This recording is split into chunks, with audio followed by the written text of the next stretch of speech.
Aquí estamos de nuevo, hoy martes, Día de los Misterios Dolorosos. Me gusta asociar los días de la semana con los misterios del Rosario, que con la gracia de Dios, así termino mis pequeñas lecturas y oraciones en la mañana. Yo quería seguir hablando de las lecturas tan importantes del domingo, quinto domingo de Cuaresma que oímos hace un par de días. Quería seguir hablando de la nueva alianza de Jeremías, eh, que es de donde viene el Nuevo Testamento, ¿verdad? Y lo interesante de esta nueva alianza, que ya comenzamos ayer a hablar de ella, es que contrariamente a la alianza que se hizo en el Sinaí o en el Horeb, como le gusta decir al libro del Deuteronomio, que se rompió inmediatamente con el becerro de oro, la idolatría, la rebeldía contra Dios. La nueva alianza de la cual habla Jeremías 31 en la primera lectura del domingo de hace un par de días, es que no será como esa otra alianza que pactó Yahvé cuando sacó a los israelitas de Egipto, que la rompieron ellos, sino que después de aquellos días, en un tiempo futuro, haré una alianza nueva que conllevará poner mi ley, mi Torah, mi voluntad, mi revelación, se puede traducir, en su interior, y sobre sus corazones la escribiré. Y yo seré su Dios y ellos serán mi pueblo, que es el proyecto original. Tener esa relación de alianza no rota entre Dios y su pueblo. Y dice que no tendrán que enseñarse unos a otros porque todos conocerán a Yahvé, lo cual quiere decir, muy interesante, que todos tendrán, por lo menos vamos a decir, la oportunidad de tener una relación íntima con Dios. Eso es lo que quiere decir conocer en la Biblia. Se traducía antes, yo creo, que la Virgen María le dice al ángel, no conozco varón. Quiere decir, no he tenido relaciones íntimas con ningún hombre. Es que conocer en la Biblia, especialmente en el libro de Oseas, el profeta, este conocimiento no es intelectual como los griegos, sino es vivencial, relacional, en profundidad. Es el conocimiento de una madre de su hijo, diferente al del psiquiatra que ha estudiado al hijo, en terapia, lo que sea. Santo Tomás de Aquino habla de, y otros hablan de conocimiento por connaturalidad, que quiere decir conocimiento por amor a lo que se ama. Eso, el amor y el envolvimiento total con algo o alguien, pues nos confiere un amor, un conocimiento que no se puede dar de otra manera ni siquiera con el estudio, ¿verdad? Se dice de San Francisco de Asís que penetraba en los secretos de las escrituras no por estudio, sino por este conocimiento, por connaturalidad, por su humildad, pureza, una serie de cualidades que le daba acceso a los secretos de Dios, vamos a decir, ¿no? Y entonces, claro, este nuevo conocimiento de Dios, desde el más chico al más grande, ocurrirá simultáneamente, vamos a decir, a la misma vez que cuando perdone su culpa y de su pecado no vuelva a acordarme. Entonces, es un cambio que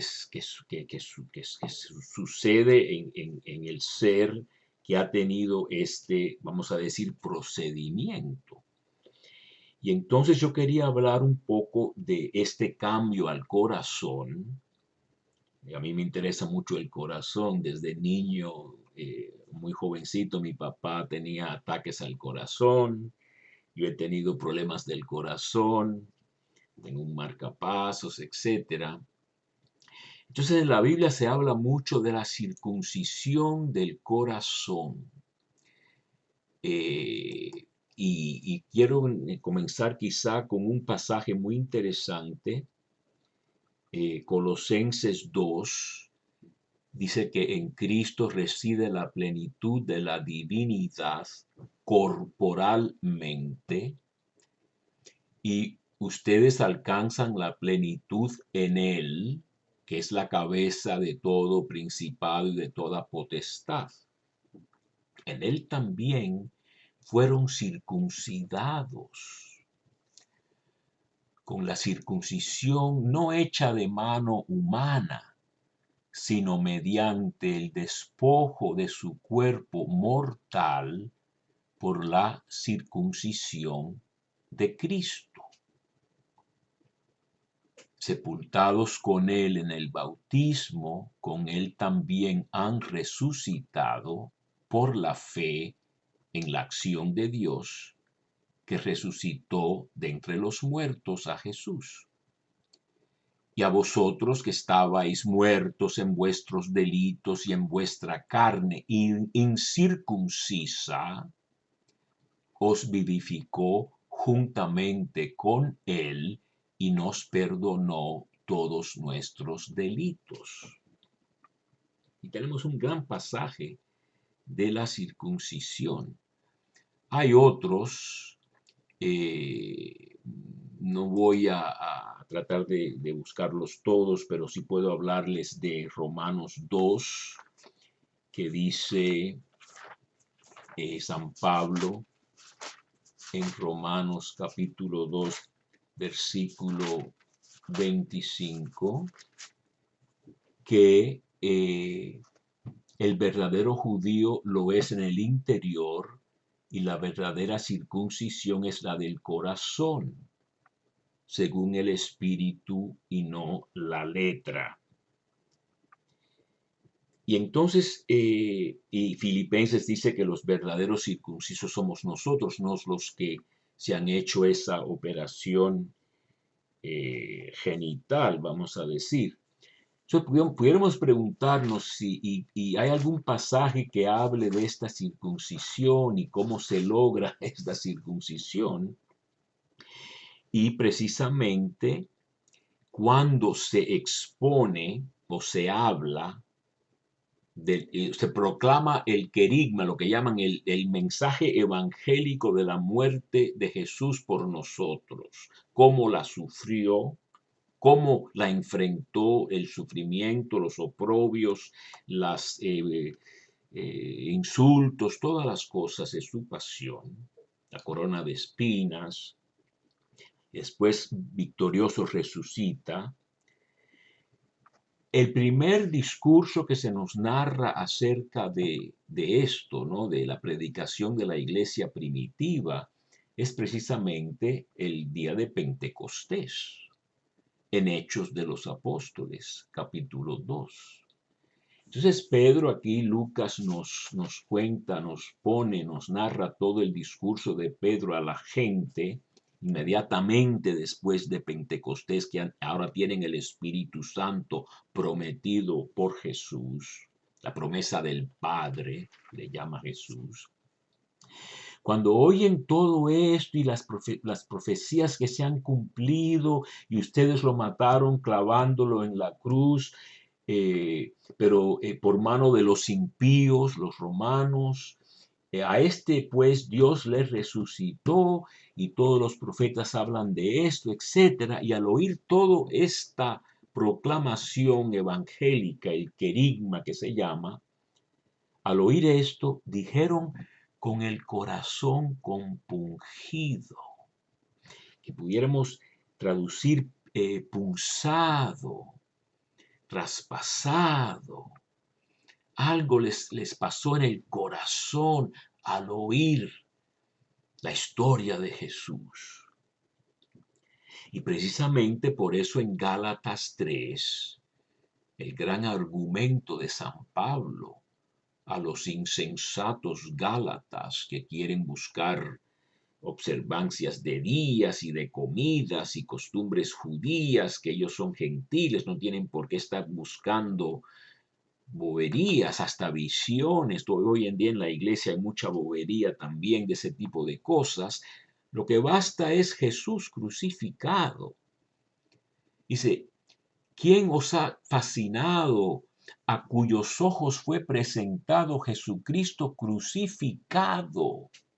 Quiero saber de ustedes una sola cosa. ¿Recibieron el Espíritu por cumplir estas obras de la ley o por la fe en el querigma, en la predicación? ¿Tan insensatos son? Comenzaron por el Espíritu en su conversión y ahora terminan en cosas de la carne, cosas humanas, no de Dios, que ustedes inventan. ¿Han pasado en vano por tales experiencias?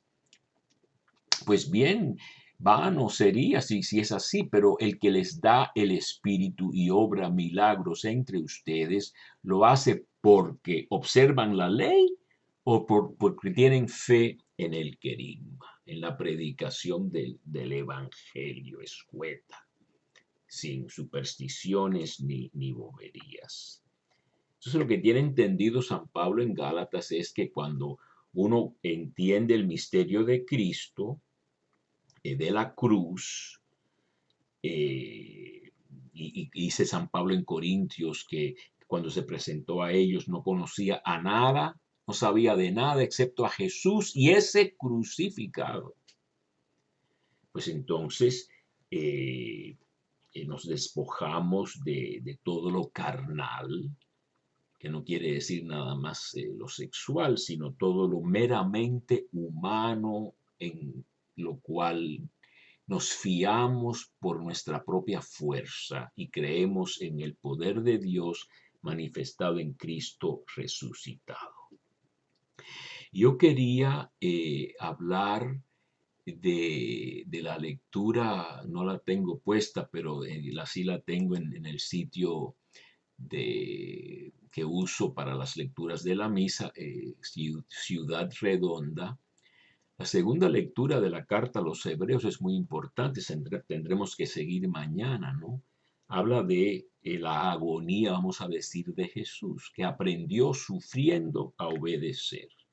Y con eso tengo que terminar y seguir mañana.